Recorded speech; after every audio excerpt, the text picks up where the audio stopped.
দেশ জুড়ে এক অদ্ভুত পরিস্থিতি তৈরি হয়েছে। পেট্রোল পাম্পে তেল আছে কিন্তু নেই নিরাপত্তা আর নেই পর্যাপ্ত সরবরাহ। Bangladesh petrol pump honours association এবার সরাসরি সতর্ক করেছে, যে কোনো সময় দেশের সব পেট্রোল পাম্প বন্ধ হয়ে যেতে পারে। কারণ কি?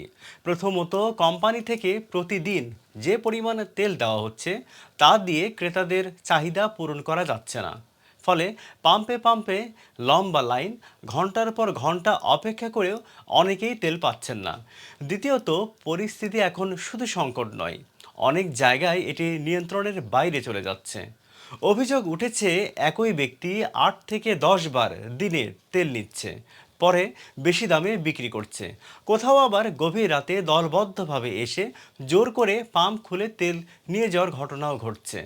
একটি পাম্পে ঈদের আগে 10,000 লিটার তেল মজুদ ছিল, যা কয়েকদিন চলার কথা, কিন্তু কয়েক ঘন্টার মধ্যেই শেষ। এই পরিস্থিতিকে মালিকরা সরাসরি বলছেন লুটপাট। আর সবচেয়ে ভয়ঙ্কর বিষয়, পাম্পে নেই কোনো কার্যকর নিরাপত্তা ব্যবস্থা। পাম্প মালিকদের দাবি, সরকার ও প্রশাসন বিষয়টি কার্যত উপেক্ষা করে চলছে। ফলে প্রতিদিন বাড়ছে বিশৃঙ্খলা। এদিকে বৈশ্বিক পরিস্থিতিও ভালো না। মধ্যপ্রাচ্যের যুদ্ধের কারণে জ্বালানি সরবরাহের চাপ পড়ছে। বাংলাদেশের মতো আমদানি নির্ভর দেশগুলো সবচেয়ে বেশি ঝুঁকিতে। অর্থাৎ সামনে যা আসছে তা শুধু জ্বালানি সংকট নয়, বরং পুরো দেশের পরিবহন ও অর্থনীতির ওপর বড় ধাক্কা। এখন প্রশ্ন, এটা কি সাময়িক সংকট নাকি বড় ধরনের জ্বালানি বিপর্যয়ের শুরু?